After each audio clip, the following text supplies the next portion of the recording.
Welcome to Polaris Live. This is your host, Sarwar Kashmiri.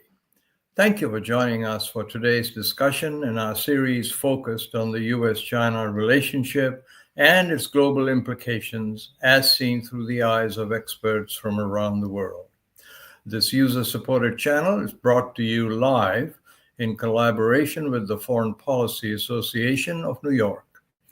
If you have any questions for today's guest, please feel free to submit them using the bar on the right-hand side of the screen. After the live event, you can also listen to these programs on your favorite podcast platform. Thank you for being part of the conversation. My guest today is Bonnie Glaser, Managing Director of the German Marshall Fund's Indo-Pacific Program. Ms. Glaser is also a non-resident fellow with the Lowy Institute in Sydney, Australia, senior associate with the Pacific Forum. She's a co-author of US-Taiwan Relations, Will China's Challenge Lead to a Crisis? She was previously senior advisor for Asia and the director of the China Power Project at the Center for Strategic and International Studies. Bonnie has worked at the intersection of Asia-Pacific geopolitics and U.S. policy for more than 3 decades and is one of the most sought-after experts in this field. So welcome to Polaris Live again, Bonnie Glaser. So nice to have you with us. Well, thank you for having me as your guest again, Sarwar, and great to see you. I know you've been traveling a lot, and I wanted to make the first question easy. So, U.S. Defense Secretary Peter Hegseth, speaking at the Shangri-La conference a few weeks ago, warned that a Chinese military attack on Taiwan, quote, could be imminent, unquote. A couple of years ago, China's President Xi Jinping instructed his country's army to be ready by 2027 to conduct a successful invasion of Taiwan. Now, intelligence experts, Bonnie, as you know, are divided on this issue. Some believe President Xi Jinping's statement was a call to arms, but not an ultimatum. Others say President Xi Jinping was very clear. China won't wait beyond 2027 to absorb Taiwan. Where are you in this dialogue? What's your opinion? Well, first, our Secretary of Defense, Hegseth, at the Shangri-La Dialogue actually said the threat that China poses to Taiwan is real and it could be imminent. We hope it won't be, but it certainly could be. And then he stated, our goal is to prevent war, to make the cost too high, and peace is the only option. So I think it's really important to put that in context. So in my view, he was emphasizing the need to bolster deterrence, but not ruling out the possibility that war could happen. And that, I think, is a good stance to have. You know, if you're Admiral Paparo, our commander out at the Indo-Pacific Command, you have to be prepared to respond to a Chinese use of force against Taiwan at any time. My view is on the question you ask, and Biden administration officials used to say that a war in the Taiwan Strait is neither imminent nor inevitable. I really agree with that. I don't think that first Xi Jinping has the intent to absorb Taiwan by 2027. He has said several times that reunification of Taiwan with China is essential for achieving national rejuvenation. The target date he set for attaining that goal is 2049, not 2027. He's had the opportunity to move that date up, but he is not. But of course, PRC military capabilities are growing, and Beijing is becoming more pessimistic about the direction of domestic politics in Taiwan.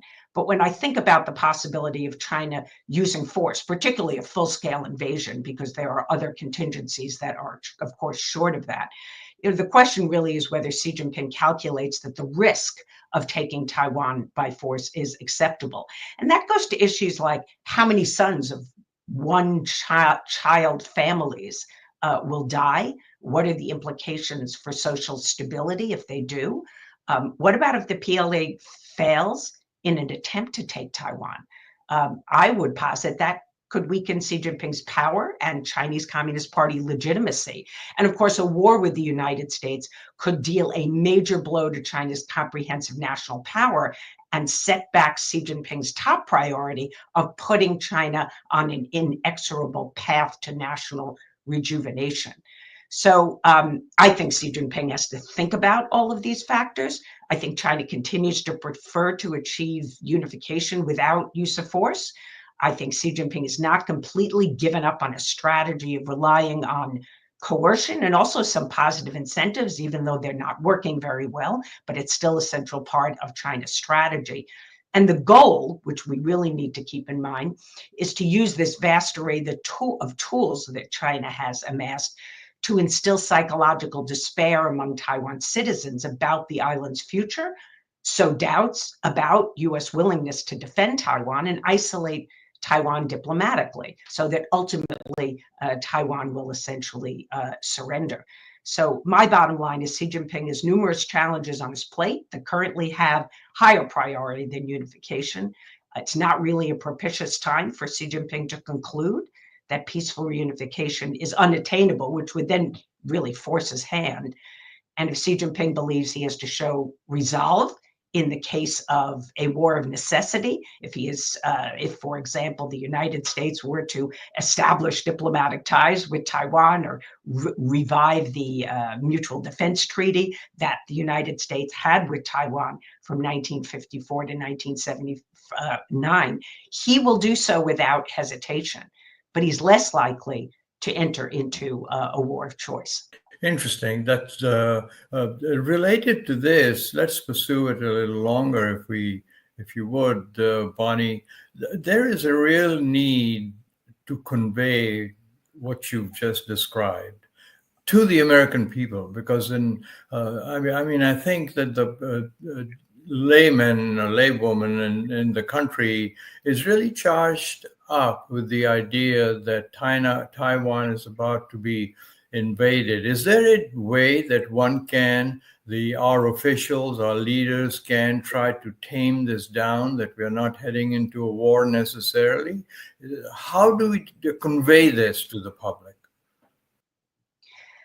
Well, I think that administrations, and this of course is not just the Trump administration, but also those that came before it, have failed to talk enough to the American people about why Taiwan matters to the United States. Most Americans probably cannot find Taiwan on a map. It is really not a joke to say that there are many people who confuse Taiwan with Thailand.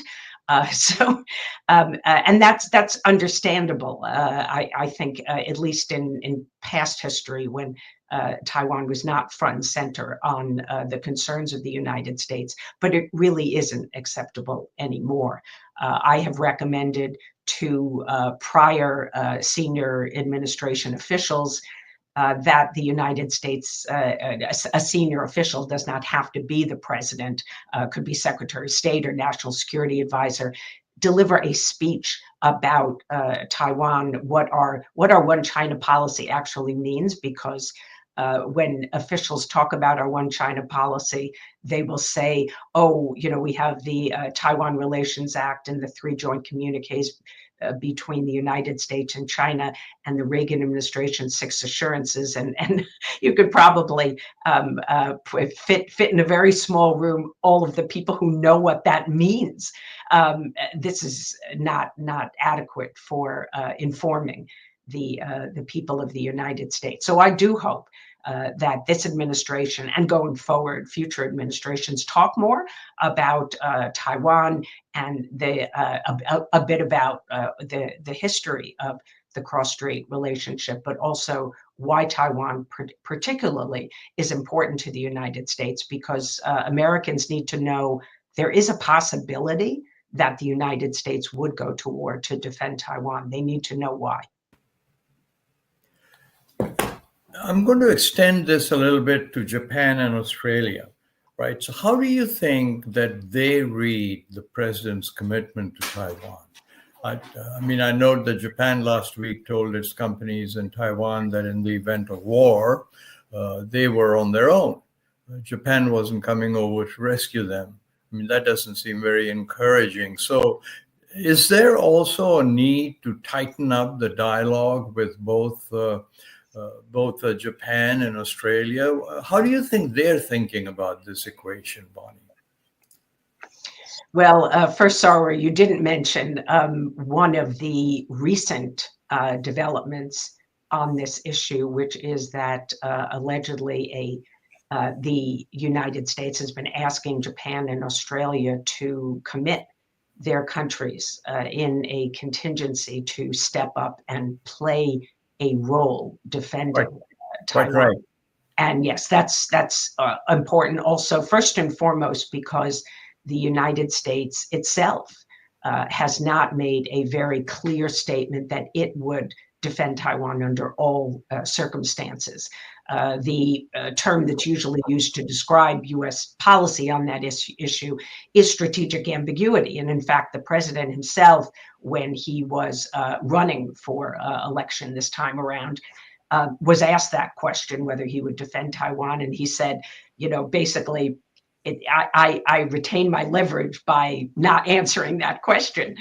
But that is consistent with the long-standing U.S. policy of strategic ambiguity. Some people would say it undermines deterrence. It is different from what President Biden said, which 4 times Biden said that he would defend Taiwan, but his White House rolled that back and said, no, U.S. policy hasn't changed. But I think Japan and Australia are likely somewhat concerned about the inconsistency and contradictory things that President Trump has said about Taiwan. Years ago, we saw in the book that John Bolton wrote, the former national security advisor, that Trump used to say that China was the big resolute desk in his Oval Office and Taiwan was the tip of the Sharpie pen. It's 10,000 miles away. And that might suggest that he really doesn't care about Taiwan's security. But I want to highlight something else, and that is a statement that, again, talking about Pete Hegseth, said at the Shangri-La Dialogue. He said, I will quote, "Communist China will not invade Taiwan on his watch." And this is what I'm told that Trump is telling others privately. And it was recently reported that at a donor meeting last year, President Trump said that he told Xi Jinping that he would bomb the hell out of Beijing if he attacked Taiwan, and said something similar to Putin if he would if he attacked Ukraine. Now, of course, or if I think that clearly Trump has tried to end the war in Ukraine. He has not been successful, but I think he does not want to be the president that loses Taiwan. So I think that Japan and Australia have been talking with U.S. administrations about strengthening deterrence in the Taiwan Strait for some time. There's been quite a lot of joint exercises and even conversations about potentially imposing sanctions on China if it were to use force against Taiwan. And so I think that this is not a new conversation, but Japan and Australia certainly don't want to be asked to clarify their stances about what they would do in the event of a war in the Taiwan Strait. I don't think that they will commit, and I don't think it helps our relations with our allies to be asking them to do something that we ourselves have been unwilling to do. Absolutely, and I couldn't agree more with you on that. I want to ask one more question on Taiwan, if you don't mind. And I think this is an area that's not often explored. How are the people in Taiwan, the citizens of Taiwan, coping with what's going on here? I mean, they're obviously the military preparations. There was an article over the weekend on using the transit system to move troops. It sounds like they're getting ready for anything that may happen. Is their morale, you travel there, is their morale high? What are the people thinking, Bonnie? That's such a fascinating question, Sarwar. And I think there, like in any country, and certainly in democracies, but not limited to democracies, there's just a broad range of views among the people of Taiwan. For a long time, The government in Taiwan has not highlighted the threat from China. This did really begin under the prior president, Tsai Ing-wen. She would speak publicly about the threat and about the need for Taiwan to step up and understand what the nature of the threat was, and she would don camouflage and go talk to the military and give speeches, go on Navy ships, and try to call people's attention to the issue of the need for preparedness. But that is now much more front and center in the policy of William Lai, Lai Ching-te, the current president in Taiwan. He created what he calls the Whole of Society Defense Resilience Committee in June of last year, and has been conducting exercises that bring civilians and into the defense of Taiwan to understand what societal defense is about. And the exercises that have been reported recently in many media was 10 days of the annual Hanguang exercise. Last year, these exercises were 5 days. And we have seen over the last year many more cycles of exercises that really involve the public. And so they're trying to heighten awareness, to give the public an understanding of where they would go if there was a crisis, where's their shelter, make sure they have a to-go bag with the right things in case they do have to shelter in place. They've made people understand more about what the nature of the cyber threat is, the propaganda threat. So I don't think that China has succeeded very much in lowering morale in Taiwan, with the one exception of sowing doubts about whether the United States will come to Taiwan's defense. And that's an area where public opinion goes up and down. You know, right after the full-scale invasion of Ukraine in February 2022, Beijing's propaganda in Taiwan was, you see, the United States isn't going to put boots on the ground in Ukraine. It's not going to really defend Ukraine. And that should be a message to people of Taiwan. And so, yes, there was a spike of uncertainty. There's a narrative in Taiwan about the lack of confidence in the United States. But nonetheless, I think that Taiwan is moving in the right direction in its own defense reforms, in informing the civilians, and in ensuring that they have the wherewithal to defend the island. They have a long way to go, I would say, but the trajectory is in the right direction, and involving the civilians is new for Taiwan. And I think it's the right choice. Let me take a moment, Bonnie, to remind viewers that Polaris Live is commercial-free and entirely viewer-supported. We'd appreciate your signing up to our mailing list of kashmiri.com. There's no cost to it. It really does help us. We always welcome your comments on our video and podcast channels. So back to Bonnie Glaser, from the managing director of the Indo-Pacific at the German Marshall Fund. What I want to ask you is a comment. I want to ask you about a comment that former Defense Secretary Chuck Hagel made on Polaris Live last week. He said, we were talking about strategy, and is there a strategy of any kind? He said that the Trump administration cannot even spell the word strategy. Do you agree? Well, I think that's probably it's a nice exaggeration, but it is true. I think that there really is no coherent strategy in the Trump administration, and we'll see whether it evolves. I mean, this isn't even true on trade, certainly not on China. The government departments are relatively siloed. There's limited interagency coordination. But many of the jobs are really not yet filled, including Assistant Secretary of State for the Indo-Pacific, both at the Pentagon and for East Asia at the State Department. So there have been names. There's still hearings going on, and eventually, yes, people will be in place. The administration, of course, hasn't released a national security strategy yet. There haven't been any major speeches on China. And this speech by Hegseth is the only one that's been on the Indo-Pacific.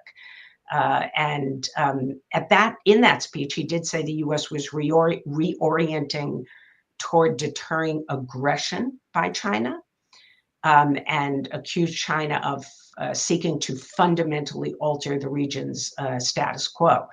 But he also said the U.S. doesn't see conflict with China, and that the U.S. will not instigate nor seek to subjugate or humiliate. And I want to highlight that because I think that these are assurances to China.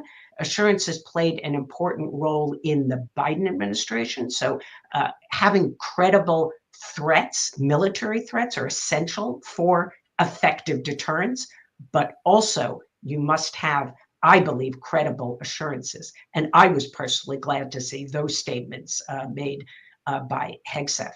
So, the trajectory and goals of Trump administration policy toward China are not yet clear. There are many contradictory signals. Recent media articles are claiming that the United States has dialed back aggressive measures against China. And that is clearly seen in the reversal of its positions on technology controls, at least those that were imposed after April 2nd, the day of the announcement of the Liberation Day, the tariffs. And Trump is now focused on preparing for a summit with Xi Jinping. But there are many officials in this administration who favor tough policies toward China, including Vice President Vance, our national security advisor, and State Department Secretary Rubio. And I would also include on that list Defense Secretary Hegseth. So I think there's just a lot of contradictory impulses and ideas in the administration, and we have yet to see a coherent strategy. But Bonnie, I must inject here something I read just yesterday from the latest Foreign Affairs magazine, which we all read without fail, and they, I think, are trying to make the argument that don't say Trump doesn't have a strategy. He does have a strategy, and the strategy is that we are going to shift our attention away from Europe, the rest of the world, and focus on China, and that this is going to be our strategy. So if you tie everything that's happening, perhaps even the tariffs, Bonnie, maybe, do you agree with that kind of thinking? Well, there are definitely individuals in the Trump administration who believe that Europe should step up, acquire more capabilities so it could defend itself, and that we should focus on China and strengthening deterrence and ensuring that China doesn't use force. I believe, of course, that it is important to emphasize have the Europeans step up more to defend themselves. But Europe also believes, many countries in Europe, including Germany and the UK and France, believe that they have very clear interests in preserving peace and stability in the Indo-Pacific writ large, that they have important economic interests. Freedom of navigation is important to them, and they actually want to be present in the region, even if folks at the Pentagon are telling them that they should not be sailing their military ships in the Taiwan Strait or the South China Sea. But more importantly, a strategy toward China should not just be a military strategy. And if we are going to help shape China's choices going forward, I think that the United States needs to be working with its allies. This is one of the most important sources of leverage and the strengths of the United States is our alliances, our coalitions. I do think tremendous progress was made under the Biden administration in forging closer ties among the US, Japan, and Korea. The lattice work was the term that they used to describe the strengthening of relationships in the region. And sometimes in small coalitions where the United States was not even necessarily included. Japan's relations with Australia and the Philippines, for example, have really improved. So these are important data points when we talk about strategy toward China. I believe we can't have an effective strategy toward China unless we include our alliances, and Europe is very important in that regard. So let me gosh, we could go on forever, but I need to have two or three things I want to talk to you about. Bonnie, I was reading today in the Wall Street Journal that the world is plowing through these tariffs and the issue of tariffs, the minimum tariffs and reciprocal tariffs and so on, and doesn't seem to have missed a beat. So, what do you think that both China and America are learning? Perhaps it's too early, but have a shot at it, will you? What are both countries learning after 4 months of these tariffs? I think that both countries are drawing interesting lessons from these tariffs and how the other country has reacted in the because this is an interactive process of course initiated by the Trump administration, but Beijing has taken off the gloves and made some pretty sharp slugs against the United States. Right. And so when the United States announced on April 2nd that it was going to impose a 34% tariff on imports from China, I think President Trump expected China would just cave in, seek negotiations, because the U.S. had an assessment that China's economy was weak. I think that was, the main driver of their assessments. And instead, of course, China imposed tariffs with equal duties of its own goods on U.S. on U.S. imports, and also said it would require companies to apply for a license before exporting 7 types of rare earth. And the really interesting thing was that Trump wrote then on social media, China played it wrong. They panicked. This is the one thing they can't afford to do. But that really revealed that Trump was surprised by Beijing's response. Yes. He misread Xi Jinping's resolve to stand firm against U.S. trade pressure. And subsequently, when Beijing actually banned the export of these rare earths to the United States, I think Trump himself panicked. It wasn't really China that panicked. So now Beijing has learned it has powerful leverage over the U.S. because of its dominance in critical minerals. Yes. And it has successfully used its leverage to compel the United States to include export controls in negotiations for the first time. And this is just it's unprecedented. The U.S. had always refused to include export controls in negotiations, saying they were necessary for national security, non-negotiable. So China has learned how to use its strengths to manage Donald Trump. Yes. And the United States has come to understand that China really can't be bullied. Can't be bullied. It's now listen, in the few minutes that we have left, I want to ask you a blue sky question, Bonnie. You're one of the most acute observers of the Indo-Pacific. You have been for a long time, and I, consider myself part of the group that thinks very highly of your advice. and so on. So if you had a few minutes privately with Presidents Trump and Xi Jinping, what advice would you give each of them to improve this relationship?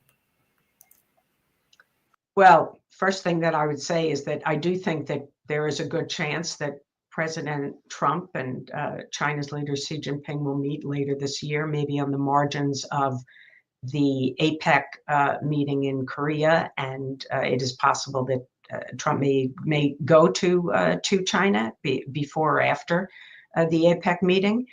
And I believe that it is important for that meeting to be prepared. I tend to be more traditional in that regard.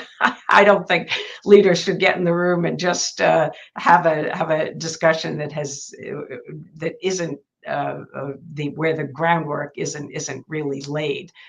They don't have to necessarily sign anything. That might not be a great idea, but I would advise them both to appoint senior trusted officials to have regular strategic consultations on issues of importance to both presidents. I think that the strategic channel between the prior National Security Advisor, Jake Sullivan, and China's top diplomat, Wang Yi, were very important, especially in managing the fallout from the former Speaker of the House, Nancy Pelosi's visit to Taiwan. I think that both leaders should agree to meet once a year going forward and hold video calls, conversations, phone, etc. When needed, they should keep communication channels open. I think they should encourage their militaries to meet regularly. We have not had much contact between the U.S. and Chinese militaries, and they should discuss crisis communications because there is always a possibility that we could have a major crisis. And we should learn lessons from the way in which we managed or failed to manage crises very well. For example, the 2001 crisis when a Chinese pilot actually flew into a U.S. Surveillance aircraft. That was the Hainan incident of 2001, where the Chinese actually lost a pilot. And finally, I think they should identify a few areas that the two countries can cooperate on, because I think there still are important areas where we can work together. And if we are not working on anything, even something like cancer research, improving, expanding people-to-people exchanges, then I think we are really headed toward really dangerous areas of competition. So we have to manage that competition and finding something to cooperate on and demonstrate to each other that we do have some interests we might share in common, I think would be helpful in mitigating some of the tensions that are down the road. Bonnie, when I asked you this question a few seconds ago, I all of a sudden remembered what the former Prime Minister many years ago, Macmillan of the UK, said when a reporter asked him at the end of his term, all these plans you had, what happened? And Mr. Macmillan said, events, dear boy, events. So, Bonnie, we've run out of time. Thank you so much for that thought-provoking perspective. I do hope you'll come back and see us again. Thank you so much for having me, Sarwar. Thank you to our viewers from around the world. Please join us again on polarislive.com as we continue to explore the most consequential relationship in the world, the United States and China, and its impact on the world. Until that, goodbye.